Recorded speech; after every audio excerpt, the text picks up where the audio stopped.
governo do estado entregou viaturas e armamento para a Brigada Militar nas últimas semanas. Policiais do interior foram remanejados para a capital e estão atuando na Operação Avante. Quem circulou nesse final de semana já percebeu que havia mais viaturas nas ruas. Será que isso é suficiente? Este é o nosso assunto com o juiz do Tribunal de Justiça Militar, Coronel Paulo Roberto Mendes, e o especialista em segurança pública, Alberto Koptik. Sejam bem-vindos. Muito obrigado, prazer. Eu não sei, vocês tiveram essa impressão? Eu tive essa impressão de mais viaturas nas ruas. A gente estava conversando na redação. O Guilherme também transitou pela Cidade Baixa, Centro Histórico, também na Zona Norte. Vocês chegaram a ter essa sensação? Por favor, Coronel. Olha, todo acréscimo ele é bem-vindo, né? Bem-vindo, né? Então, a gente viu uma movimentação um pouco maior, até porque veio esse contingente do interior do estado, né? E isso demonstra com clareza, né? Nós temos agora assim, 2 episódios assim, que demonstram como é que pode se conter a criminalidade, né? Assim, numa questão bastante rasteira, vamos dizer assim, né? Com acréscimo de efetivo. Na época da Copa, nós tivemos um acréscimo grande, aí não tivemos praticamente ocorrências naqueles locais pelo mínimo, né?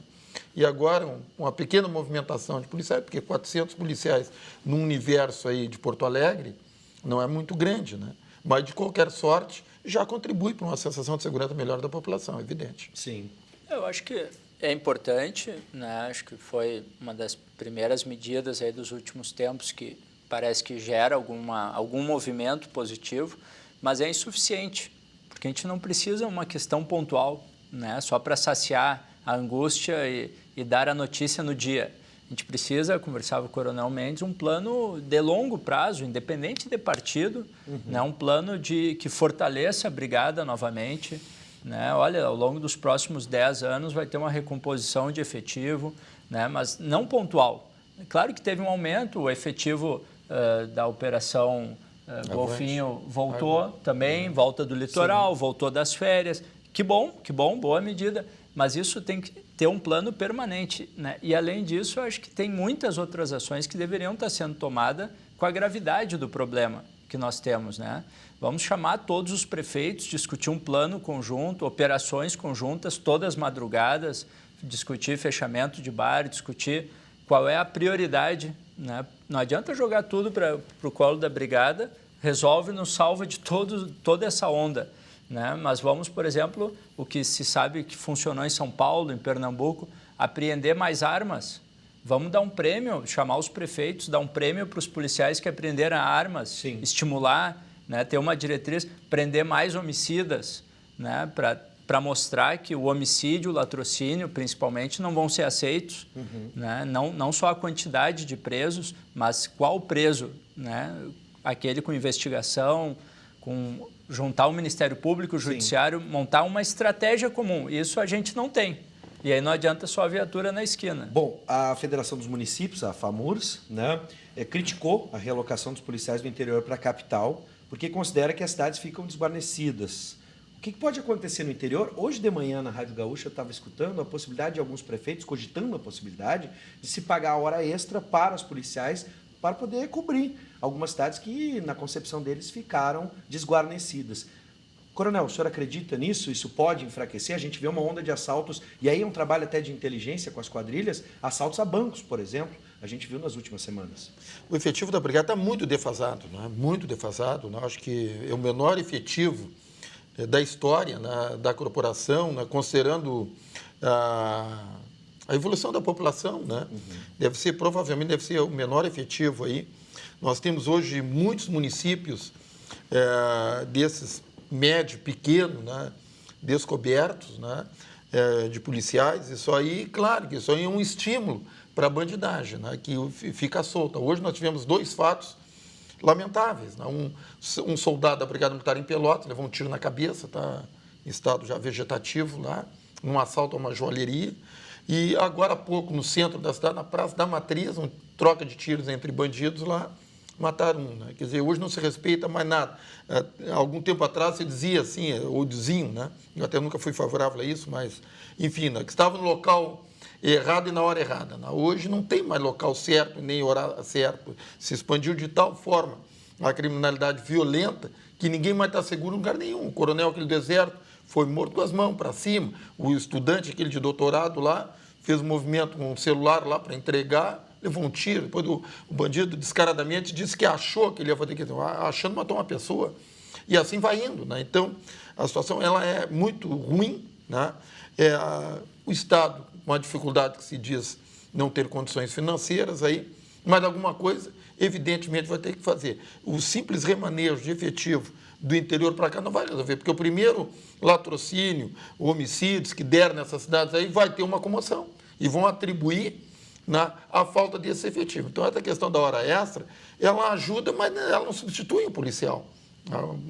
Nós temos características de manter a permanência do policial nos turnos, nos horários, enfim, dentro do planejamento que a corporação estabelece na contenção na criminalidade. Quer dizer, esses meios, assim, meio curtos, né? Não vai resolver o problema, pode resolver por um momento. Agora, em Porto Alegre, hoje, se notou, por isso que o colega falou, né? Mas certamente amanhã já vai cair na rotina e, e não vai surtir efeito. Do Alberto Koptik, a gente está vendo, então, imagens do G1, do portal G1, né, onde vem a notícia que o coronel acabou de falar, né, morador de rua é assassinado ali na Praça da Matriz. A gente está vendo a movimentação da brigada. Então, essa informação em frente ao Palácio Piratini, né? Isso que chama atenção. Isso aconteceu agora à tarde, há poucos minutos, poucos instantes. É um surto de violência que nós passamos muito tempo olhando, achando que isso era no Rio de Janeiro, era em São Paulo, era no Nordeste, e não nos preparamos, né? Pelo contrário, a gente fez o inverso, a gente fragilizou, né, principalmente a brigada, na sua estrutura. Agora, nos últimos anos, e aí não é uma questão partidária, esse tema tem que ser suprapartidário, mas se tirou o incentivo de permanência para depois que se aposenta, que acaba o tempo, os policiais tinham um incentivo para ficar. Se tirou esse incentivo, né, e começou a se falar em reforma da Previdência ao mesmo tempo. Então, a brigada começou a perder 2.000 brigadianos por ano, sem nenhum plano, né, de recomposição. Agora vai ter uma entrada, né, que já poderiam ter entrado há 3 anos atrás, que já haviam sido aprovados, vão entrar agora, que bom, mas também, será que vale a pena formar 1.200 ao mesmo tempo? Ou se a gente formasse todo o semestre, 350, 400, numa academia, como já houve, uma academia de alta qualidade, né? Então, isso é um plano que falta. Né? Eu, sinceramente, claro que como cidadão, eu fico feliz quando eu vejo a viatura na esquina da minha casa, na avenida, mas a gente sabe que para reduzir a violência, a brigada tem que estar nas madrugadas, nas zonas piores, onde tem os confrontos, tem que ter um plano de reocupação de territórios já. Sim. Né? Aquilo que a gente viu, talvez ainda não o tamanho do que a gente viu no Rio, mas também algo não muito distante, uma estratégia. Né? Nós vamos enfrentar essas grandes facções que o Estado criou através do caos do sistema prisional. Né? Nós temos que criar agora uma estratégia para quebrar elas, através da reocupação dos territórios. Isso exige muito efetivo, exige esse trabalho junto com os municípios, que deveria se formar. A região metropolitana já tem 3.500 guardas municipais. Né? Jamais deve se confundir o papel da guarda com o papel da brigada. Mas a guarda pode atuar junto.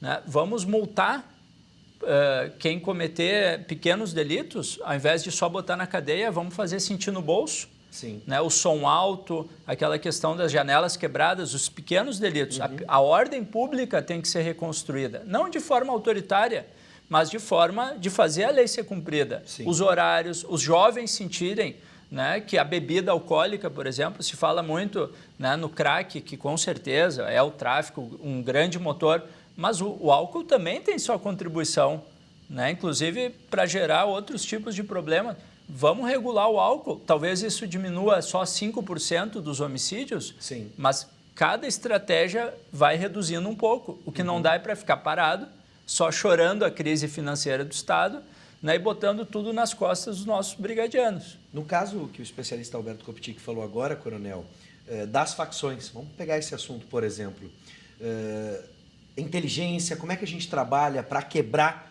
né, esse poder que as facções têm hoje, especialmente em alguns territórios. Só para constar, a gente acabou de colocar, né, as informações nas primeiras notas do programa. A boa parte dos assassinatos hoje que acontecem na capital são motivados por acerto de contas no tráfico, né, dentro de regiões de perigo ou vulneráveis. Hoje nós temos 3 grandes problemas, né? No mínimo. Né? bem rasteiro, né? Nós temos a questão do efetivo da brigada, que não consegue dar continuidade às ações, né, nos locais, enfim, de incidência criminal.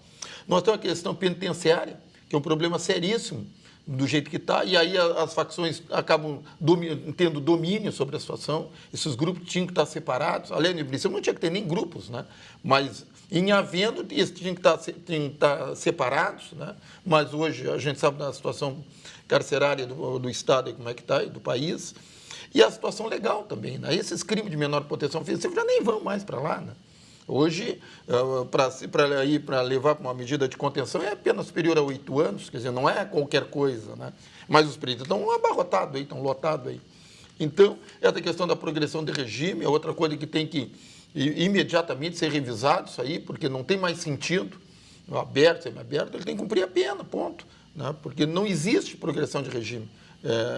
Objetivamente, né? Existem fugas que se retroalimentam aí e acabam entrando na própria criminalidade. Então, isso faz um caldo que gera uma insegurança da população, que está acontecendo hoje, praticamente geral, né? Com resultados danosos, inclusive para a economia. Por exemplo, hoje as pessoas têm medo de sair à noite, os bares, né? Enfim, as casas noturnas, as escolas, tudo estão com problema, né? Os postos de saúde, tudo inseguros.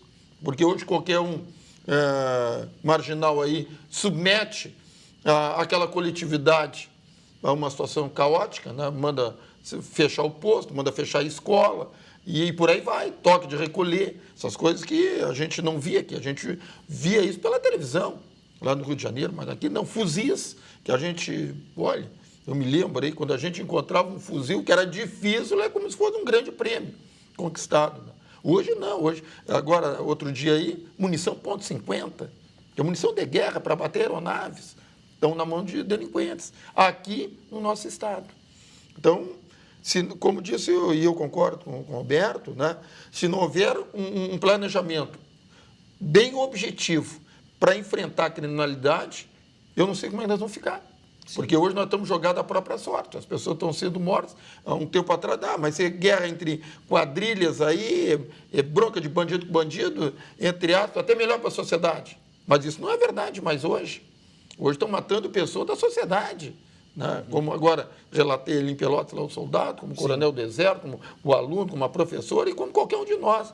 Qualquer um de nós, a qualquer circunstância e momento, podem ser executados. Não tem mais local seguro. Então, isso aí o governo, né, que é aquele que tem que protagonizar, tem que dar o ponto inicial, o pontapé inicial para isso aí, vão ter que sentar uma mesa, fazer um planejamento aí e achar soluções para essas questões, porque a população não aguenta mais. Eu vou retomar a questão da Brigada Militar, então vamos agora em pontos, né, do que a gente vem conversando. Vou começar com o especialista Alberto Koptik. O município de Charqueadas foi selecionado, então, para receber o presídio federal. Isso pode ajudar? O coronel falava, toda ajuda é bem-vinda, e o senhor também. Dá para ajudar a reduzir o déficit carcerário? Toda ajuda é bem-vinda, mas ainda é pequena. É pequeno. O presídio federal ele não tem por objetivo reduzir o problema da superlotação ou da falta de vaga. Nós já passamos a superlotação, né? Nós estamos num nível absurdo de barbárie, né? Presos amarrados em lata de lixo no meio da rua, né? O Rio Grande do Sul virou esse problema, esse nível. O presídio federal ele é importante exatamente para o combate às facções. Ele é voltado para isolar as grandes lideranças e ele funciona, né? Hoje, nós temos aí um certo nível de sorte que o sistema prisional está estável até por esse ambiente, né? As organizações têm o comando lá dentro, o Estado não incomoda, porque também não consegue mais controlar. A hora que se tentar reestabilizar e reocupar os territórios, né, como foi feito no Rio, como Santa Catarina fez, outros estados, quando você consegue montar uma estratégia e enfrentar, esse sistema prisional se desestabiliza. E aí você tem que isolar os líderes, que já deveria estar sendo feito, para presídios realmente onde ele fica isolado. E hoje nós não temos nenhum no Rio Grande do Sul, né, do nível RDD, de regime disciplinar diferenciado. E, infelizmente, né, acho uma tragédia a gente ter que ter chegado nesse nível de legislação, porque a gente foi plantando errado, a gente está alimentando o monstro, ao invés de tirar as forças dele, né? E agora ele se tornou necessário. Então, o presídio federal, que é com agentes prisionais federais, alta qualidade, né? Eu trabalhei junto ao DEPEN, conheço, é uma central que controla todos os presídios federais, os 4 que existem hoje. Então, é importante, mas não é suficiente. E, mais do que a repressão, que ela tem que ser feita cada vez com mais inteligência, está diminuindo o número de presos por homicídio na massa carcerária, né, há anos. A gente, claro, a brigada prende o que está no meio da rua. Agora, a investigação e o foco sobre homicídio, né, porque é isso que o coronel falou, por muito tempo a gente não deu bola, porque era um jovem da vila, menos um, e aí não investigou. Só que esse não investigar, a epidemia da violência foi se espalhando. Então agora a gente tem que fortalecer a repressão aos crimes contra a vida e ao mesmo tempo a gente tem que montar com os municípios estratégia para tirar esses jovens da violência. Sim. Né? Eu li ontem sobre Chicago nos Estados Unidos, né, que foi um bom exemplo e ano passado explodiu a guerra de novo. O que houve lá? Existia um plano, né, de prevenção de cessar-fogo, chamado o nome do programa, onde eles capacitaram os próprios jovens, alguns deles, junto com a polícia, retomaram territórios e foram mediar com os grupos, acabar com a guerra e tirar as armas, apreender a arma, tem que ser a prioridade. Né? A gente não cuida qual o número de armas que foram apreendidas no Estado, a gente não dá bola, a gente dá bola só para o número de presos. Né? Então, tem que ter, está faltando exatamente essa articulação, esse plano. Né? E aí, mas para ter esse plano tem que botar pessoas que realmente têm um conhecimento técnico, claro, né? E não indicação política. Eu acho que isso é um erro que todos os partidos têm cometido, né? Que nós também pagamos um preço muito caro. Outros estados fizeram diferente e conseguiram reduzir a violência. Bom, antes de passar para o coronel, quero deixar um abraço para o juiz Amilcar Macedo, que diz o seguinte: muito bom ouvir o doutor Alberto e também o coronel Mendes falando com propriedade sobre segurança pública, e ele aqui então diz: ótimo programa, parabéns ao Conexão, e fico muito feliz em receber esse abraço. Um grande abraço então também para o juiz Amilcar Macedo, e vamos continuar o nosso debate tentando analisar aqui. Agora eu vou na Brigada Militar, especificamente. A gente está falando da situação carcerária, passamos para a Brigada. Coronel, salário parcelado, agora se cogita até mesmo hora extra, mas aí eu fico pensando como é que fica a situação do PM na medida em que tem esse enfrentamento pesado com a bandidagem, né?